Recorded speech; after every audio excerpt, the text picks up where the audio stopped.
Hey everyone, Julia Barbaro here, host of the Julia and Gino podcast. I'm here with the co-founder of Jake and Gino, my husband and co-host, Gino Barbaro. Julia, starting off Monday on the right foot. Absolutely. Monday morning doing a podcast. How you doing, baby? Well, I'm okay now. I was doing math with Veronica, and I'm just so thankful that I'm done with school. But here I am stuck. I don't know. It's been It's 20 actually plus interesting. years. I walked in the room and I could feel the energy. I saw the look on both of your faces, Yeah. the despair, Yeah. the sadness, the gloom. Mhm. It's only math. And to put it into perspective, we're getting a roof fixed today. And there's guys on the roof that are 30 feet up. Yeah. What's worse, I'm working on a roof or doing math? Yeah. I would say, I don't know. I'd have to think about it. I would say doing math is a little bit worse. These guys are hanging by ropes and I don't all know. that. They have ropes, though. They're safe. Anyway, we've got a great guest today. I'm going to hold up the book because another one of Dr. Chapman's authors, Dr. Laurel Shaler, is a national certified counselor, licensed marriage and family therapist, licensed professional counselor, and licensed social worker. She's a professor at Liberty University in the Department of Counselor Education and Family Studies. She's the author of Loving Adopted Children Well, a 5 love languages approach. Welcome to the show, Dr. Laurel. How you doing? Oh, good. Thanks for having me. Listen, great book, and sorry about our little, I guess, what would you say, little therapy session in the beginning, because school is not that bad. I love school. And Dr. Laurel, you've been to school, and you've got tons and tons of degrees. So tell us a little bit about your background, how you got into what you're doing today. Yeah, well, thanks for asking. When I went to college, I actually didn't have any intention of working in mental health or anything like that. I kind of, wanted to do something much kind of lighter. But the Lord had a different plan for me, and so I started out as a social worker for the Department of Veterans Affairs. And my husband was in the military; he was in the Navy, and I really enjoyed my time there, and actually wound up going and getting a PhD in counseling because just realized that I needed more knowledge, skills, abilities in order to best help the clients that I was working with, the veterans I was working with. So I pursued that, and afterwards still did some work there and did some work in private practice before going into teaching full time. And I've been doing that for 12, 13 years now. Wow. That's beautiful. What about the book? I want to know, how did Dr. Chapman approach you? I want to hear the backstory on why this book. Yeah. So, the most important part, I think, of the story is that I have 3 children by adoption myself. My husband and I, we have two children through traditional adoption, and a 7-year-old and a 4-year-old. And we have just today a 3-month-old baby by embryo adoption. Wow. So, yeah. So we have Oh my goodness. three sweet kiddos. I say sweet, but also it's hard. Or this book wouldn't exist. And I was reading through the 5 love languages for children. I was reading through the 5 love languages for children by Dr. Chapman and co-author Dr. Ross Campbell, and I loved the book. And I was thinking as I went along that perhaps some examples that were specific to adoptive families might be helpful. And so actually, Dr. Chapman didn't approach me. I came to him. I actually went to his acquisitions editor because we met at a conference, and we were, he's with Moody Publishers, and we were at the Moody table because I'd written another book for Moody, and we were just chatting. And I shared this idea with him, and he thought to himself, well, that might work. And so he approached Dr. Chapman, and he agreed. And so Dr. Chapman and I met, and we were able to talk about this idea and how this might be different than the book for children, and what we could include in the book that would be the most helpful. And we were able to move forward with the project, and you're holding the results.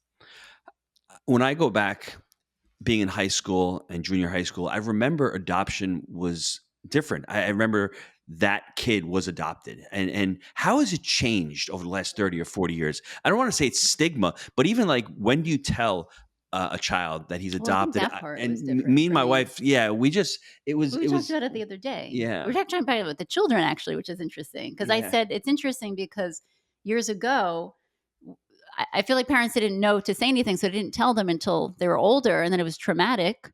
And now, because everyone now is like, oh, this is my adopted daughter. And so my kids were saying, well, which is better? And I said, I have no idea. But guess who's coming on our podcast? Oh, that's awesome. Yeah. And so I always just introduce my children as my children because they are mine. Right. And so when we adopted our oldest, the judge banged the gavel and said, "It is so ordered." And those were my favorite words. Like, I was now her mom, my husband was now her father. It is so ordered. And so we became her parents. And so we don't introduce them as our adopted children, but we have been very open from the moment that we met them about their story. And so we don't want it to ever be a surprise to them. Now, the 7-year-old, of course, is much more in tune with her story, and the 4-year-old is just not there yet. But we'll share their stories with them at age appropriate and developmentally appropriate ways, because you're right. In the past, some children were never told. They thought it was better if they never knew, and then some were told when they were older. I have a very dear friend who discovered that she was adopted when she was a teenager, and it was, you used the word traumatic, and you're right. Like, your whole world is shifting. It's like, who am I? Like, what's my story here? How do I even belong? And so a lot of those issues can come up when you don't know that this is a part of who you are, and there's nothing to be ashamed of about being adopted. So we do try and seek out, for our children, others that have been adopted so that they have that in common. But the main reason is because it helps normalize, like, hey, you're not the only kids that have been adopted into a family. These other kids have been as well. And my daughter especially loves to hear those stories. Mm, Wow. that's beautiful.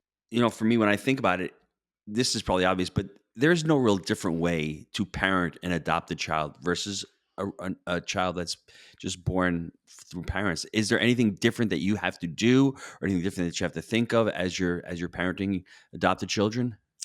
Yeah, I think that obviously there are some similarities. There's a lot of similarities, and you're going to take care of their daily needs, and you're going to, do their math homework with them, and all of these things that we just do as parents. But we also, I think it's important to filter a lot of our decisions through the lens of their story and their past history, because even children that have been adopted as infants have what Nancy Verrier called the primal wound. So they experienced loss right off the bat, even if they were adopted at birth, as my son was. We met him when he was 3 days old, but he still experienced the Mhm, loss of his biological family. So even if he doesn't realize that, it's there. And there's a very famous book called "The Body Keeps the Score," and mhm, and just the title itself is so self-explanatory. But it's like, his body still knows, but also he had some prenatal exposure to some substances that are going to have an impact on him. And so we have to realize that, and to interact with him in a way that, okay, maybe in some families you wouldn't tolerate a 4-year-old acting in this manner.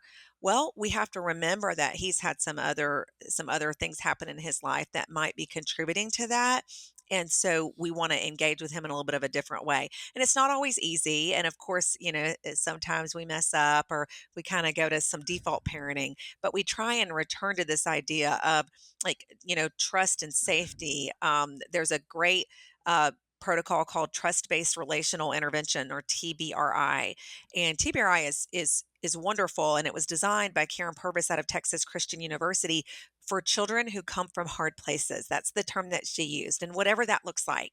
But if a child comes from a hard place, she encouraged families to use these techniques to, again, develop that safety and trust with them. mm. When did you know you had the calling to become an adoptive parent? Really, for me, it was when I was a teenager. And my first interest was actually in foster care. And I thought, oh, I really want to be a foster mom one day. And throughout our marriage, I would sometimes bring up adoption, but I never like beat my husband over the head about it, because I knew that it had to be something that we were on the same page about, that it wasn't, right for our family if we didn't both feel in our heart that this was what the Lord had called us to do. And so in time, actually, it was shortly after our ninth anniversary, or right around then. My husband, we hadn't had children. We didn't know if we would be able to have biological children, but I always viewed, like, if we were called to adopt, we were called to adopt, and it didn't have anything to do with whether or not we could conceive. And so he came to me and he said, "I think we should adopt." And I was like, "Yeah, I'm ready. Here's the paperwork." It only took 9 years. It was not. I mean, Right. I would Yeah, think what's it 9 probably. years? I was ready. I was ready. But, it still took us, quite a few years in order to, meet our daughter and adopt her. And it's funny how things work because that took us years, and then with our, 2nd child, we found out about him, about a month before he was born. So, it's just interesting, the timing sometimes. What are the challenges of adopting? Can you lay out some of the Well, I'm challenges? curious what the challenges are in the marriage actually first before you get it, because we're all you know to be you obviously had a calling from the beginning. I'm curious where that came from when you were a teenager. Yeah, so I knew I had the first time I think I was introduced to it was in middle school, and I was friends with a fellow middle schooler who was in a foster home, and that was and I was able to go and visit the foster home, and that was one of the first times that I felt like, oh, it would be great if everybody that's here could be in a house with a mom and a dad. I mean, I was thinking kind of in middle school terms, but I'm like that why do they have to live here all together? Why can't they be in a house with a mommy and a daddy? And so that was the first time. And then in high school, I also met the foster daughter of a family that we were close with. They had taken in a foster daughter before I knew them, but then she came to visit. She was an adult at that point, and she came to visit, and I was like, "Oh, that's so neat." And they still kept a really close relationship with her, even though it had been years since they had fostered her. And so that was kind of how it all started. And then in college, when I eventually, I thought I was going to be a dance teacher. Actually, thought I was gonna be a youth minister and then a dance teacher, like, no connection there at all, and then was like, "No, I wanna be a social worker." So, I got involved with the Guardian Ad Litems, and, the Guardian Ad Litem program is where, somebody, usually from the community, is, asked to speak on behalf of the child, and so sometimes they have them in, like, divorce cases, but what I worked with is again, with the foster care system, so, trying to help determine what's gonna be the best placement for a child, and they basically are the child's voice in the court, really. And so through all of those experiences, I just really kind of felt passionate about getting involved, in that. And we did actually get approved through foster care to foster and adopt. And when we met our daughter, she was in a kinship care placement with her biological family, but it was through the Department of Social Services. So because we were already approved, when we got connected with her relative through a mutual friend, we were able to then start helping to care for her. So I know that's a little bit of a complicated answer, but we haven't gotten to the point of fostering because the Lord actually brought this little girl to us who she was in our home with us off and on, for about 6 or 8 months, and then we got custody of her, but then we were able to adopt her. So it wasn't a formal foster placement, but because we were approved through foster care, we were able to help care for her until we got custody. Wow. Yeah, that's beautiful. And because you mentioned foster care, we do have some friends that are fostering, especially one in particular that I'm thinking of. And I always think, okay, they have 6 other children and they're loving this person for a year and that they're still not sure if they can adopt this little one yet. And I just my thought is, my gosh, you mentioned that book, The Body Keeps Score. What happens to that whole family if they're not able to adopt that child? So Ah. I always go that way, which is terrible. And but you know what I mean? Yeah, That's you do have to consider those things, and I think we just have to think about that loving them well is going to have to be the priority, and that we have to be willing to make that sacrifice. Like we have to be willing to know that we may lose that child, and that's what happened. Even with our oldest, like we never knew that whole time whether or not we would actually get custody. We met her in February that year, and we got custody in August. And during that time, I just prayed and prayed that we would be able to get custody of her, but we never knew until it actually happened. And then we got custody, not knowing if we could adopt her. And so then, we were later able to adopt her. So yeah, it's you really you do take a chance. But that's what, that part of that calling is just to love these kiddos, even if you might potentially lose them. yeah, I In love the that. in the book, we've had Dr. Chapman on 3 times. We've gone over the love languages. I mean, he's just an amazing speaker, amazing author. I mean, is there a difference in the love languages from, parenting with an adopted child versus, I mean, is there one love language that's better or worse, one that you look at? What are your thoughts? Yeah, so I think it's just the way that we apply them. That's the primary difference. And so some of it's going to be the same across the board. And you want to use all five love languages: physical touch, gifts, acts of service, quality time, and words of affirmation. You want to use all of those with all children. But as children start to age, you can start to determine what's their primary and maybe their secondary love language. I know that with my 7-year old, as I started going over the love languages with her, like as soon as she heard words of affirmation, she shouted, "Words, words, that's mine, that's mine."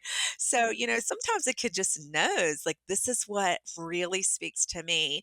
I have a friend that's been an elementary school teacher for over 20 years, and she was sharing with me, she doesn't have children, but she read the book and she said, this helps me to know why some kids don't care if I praise them, but they really want to get into my prize box. And so just it just really helped her to understand, like, okay, how does this kid what does this kid need to feel like, hey, they're worth something, that they belong.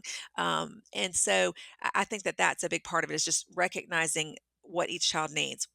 And I can give a couple of specific examples for adoptive kiddos. One of the ones that I think of first is physical touch. Some kids come from environments where they're neglected and they weren't touched at all. And sometimes it's not even because they didn't have anybody who cared about them, but sometimes it's maybe, especially if a child came from an orphanage. We're not necessarily talking about a child who's adopted from America, but maybe they're adopted from another country that still has orphanages.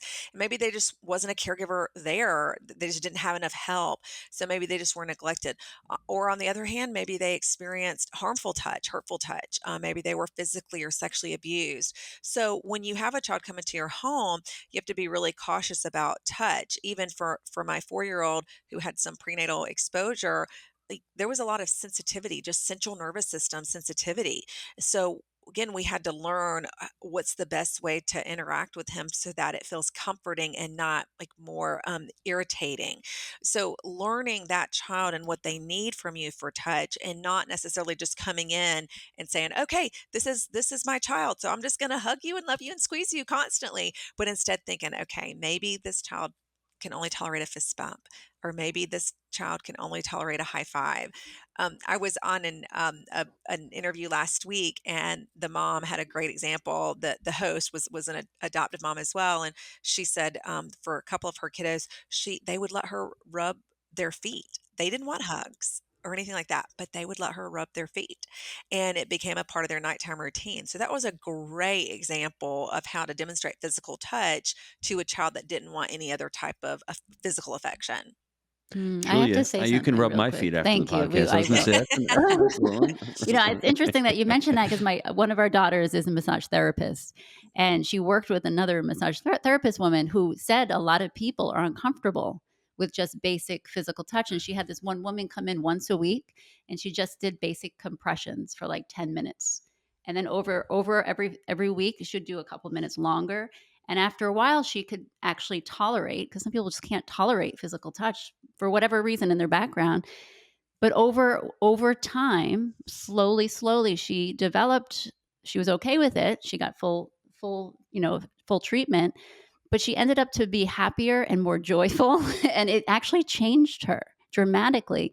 And it's because our Sophia, our daughter, she did one of her projects was basically on the importance of physical touch in infants, and how it dramatically changes you as an adult if you weren't touched, if you weren't didn't have that love. Because she did the research wasn't just like you said, and I think it was in Russia. They said some of the children died because they weren't touched, basically. And so it's the importance of that part is beautiful. But on the other hand, Dr. Laurel is saying you have to balance that because Of maybe your child course. wasn't that. So maybe it's Exactly. just working it into it and just Yes. taking your time and not being a parent by going, I'm trying my best. I'm trying to love this Yeah. person. It's not about you. It's about It's the exact child. 100%. So Yeah, that's actually what I would like to know about too.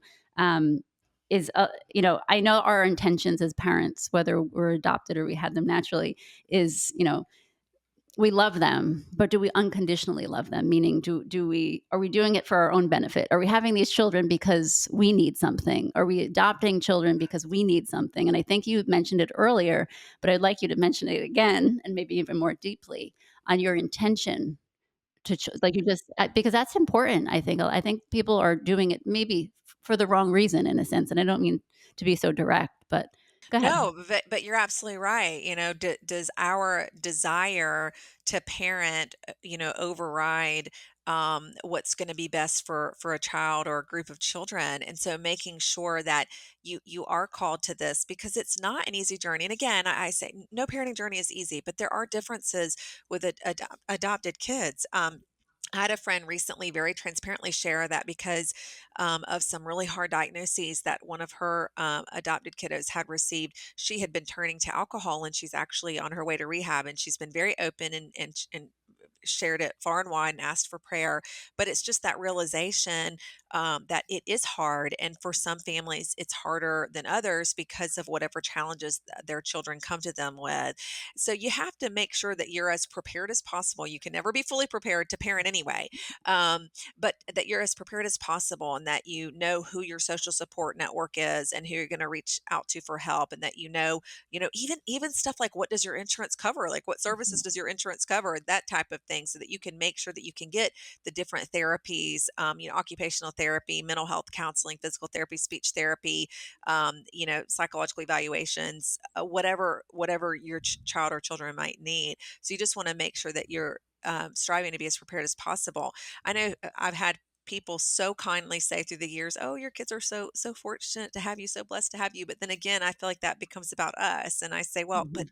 but no, I'm blessed to have them. Like, Yeah. I don't want them growing up like being under the impression that that being for this idea being forced on them that like, oh, you're so lucky. It's like, Yeah. well, Like, no, yeah. you know what I mean? Yeah, I It's like, no, do. they're not It's kinda lucky. like you owe me, that Yeah, feeling of right, yes, and to right. And I freely don't want give that. yourself as a parent, I think that's what it is. If you wanna leave and never come back, I still love you. That's right. And that's your Yes, right? I think that happens sometimes where back in the day when nobody knew, sometimes the adopted child would leave and the parents would never see them again. They'd go and find their biological mother or whatever it is.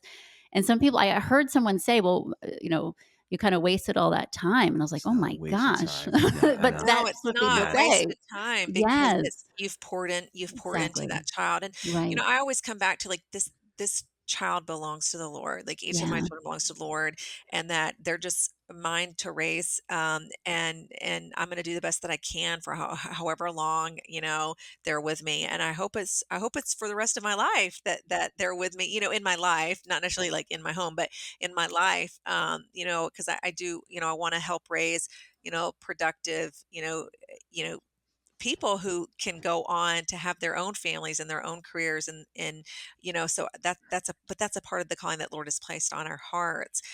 But even if they were to walk away when they were adults, like I would still love them unconditionally and know that they were with me for a reason.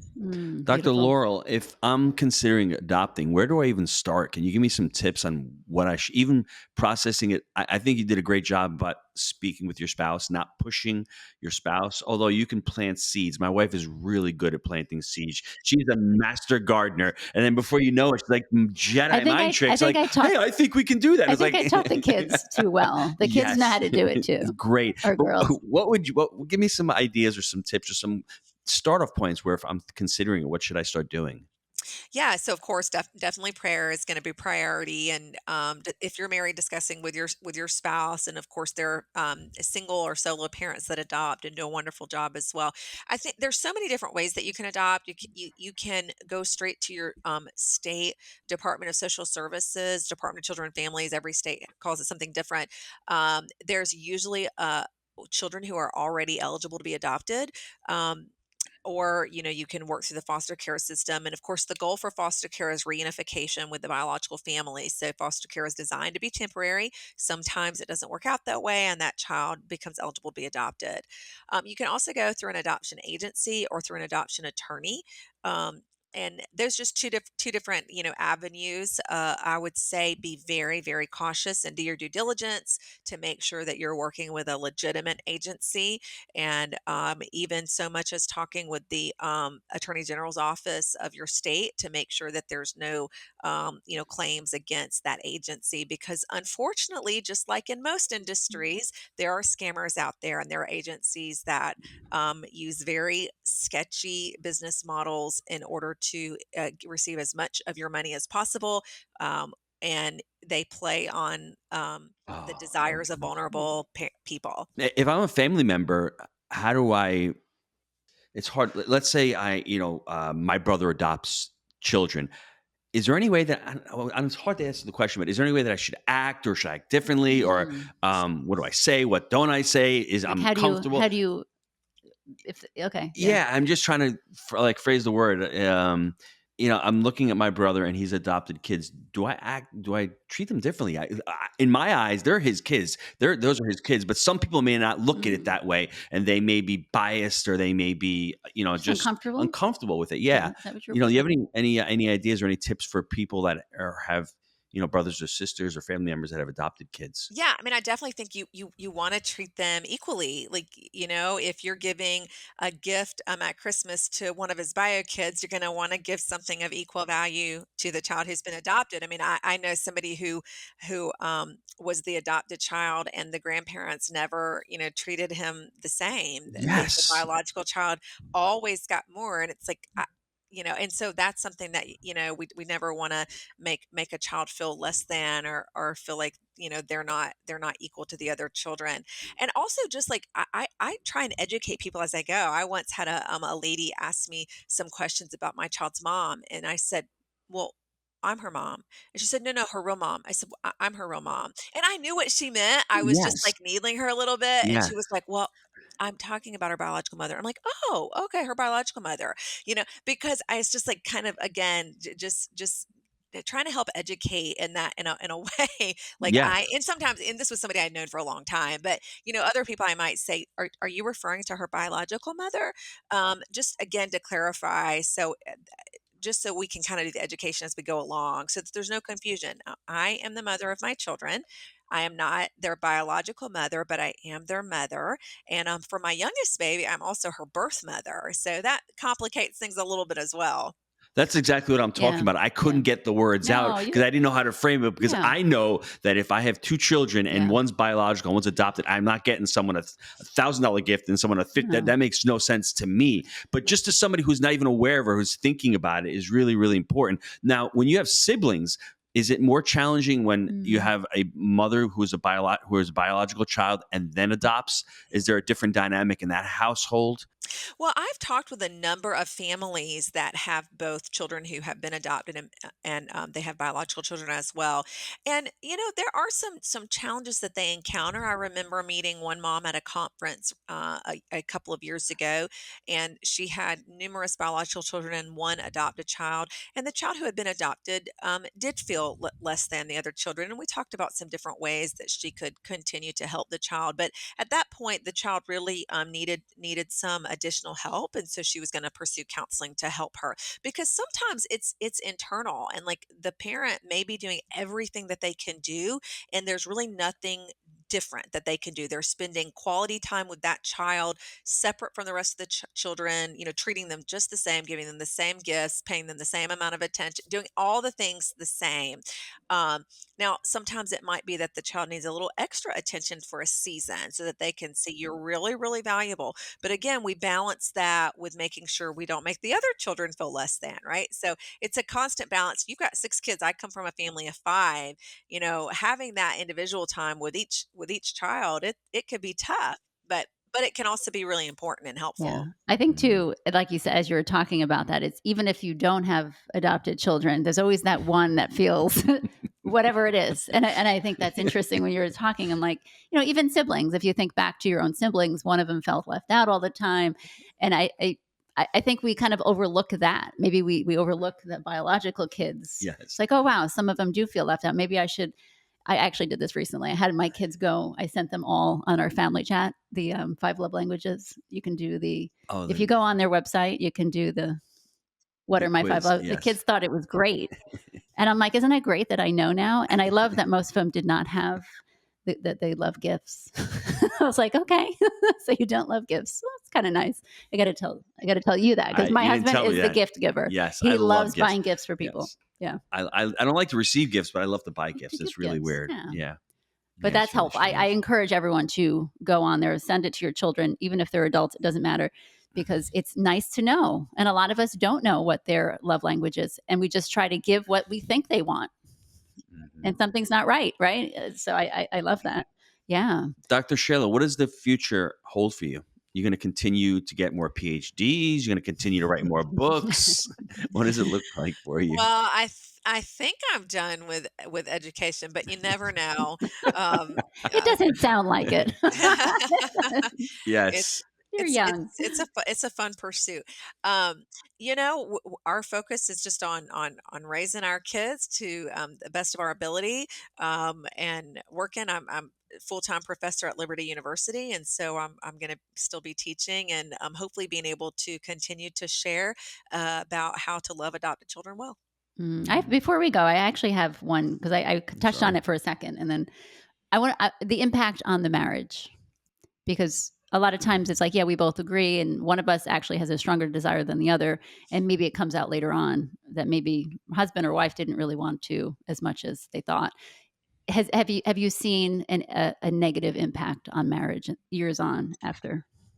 Yeah, well, I can't say that I specifically have seen that, but I will just speaking from my own personal experience with my husband and I. Actually, it was kind of funny after we got our first daughter. It was like a competition to see. Like, we both wanted to spend we wanted to do everything for her. Like, can I change her diaper this time? Can I give her a bath this time? Can I feed her a bottle this time?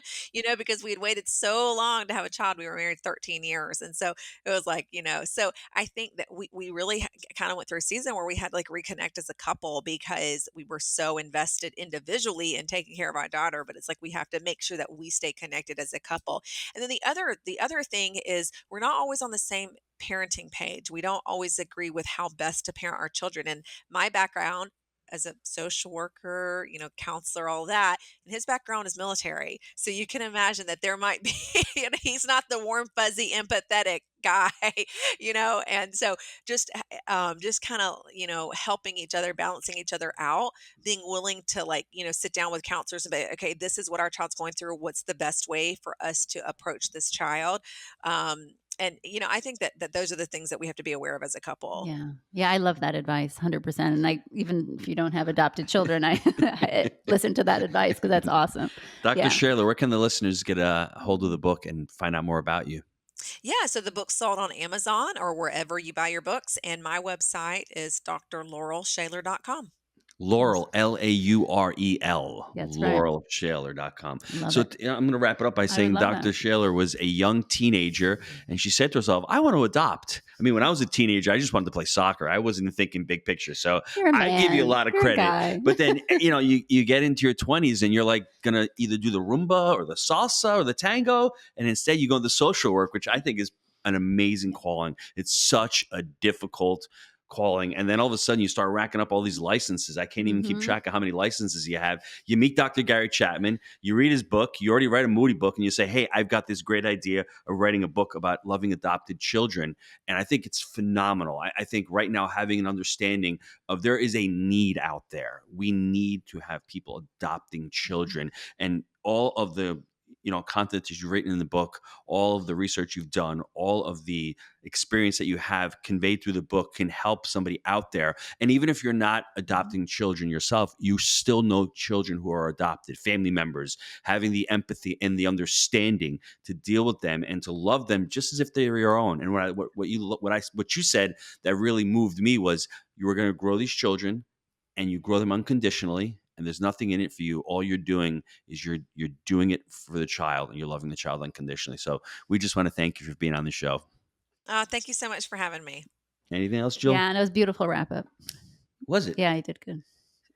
The wrap up actually should be, Yeah. if you want to change the world, go home and love your kids. Mother Teresa. Yeah, Yes. that's right. Thank you, everyone. Have a great week, and we'll see you next week. Thanks, everyone.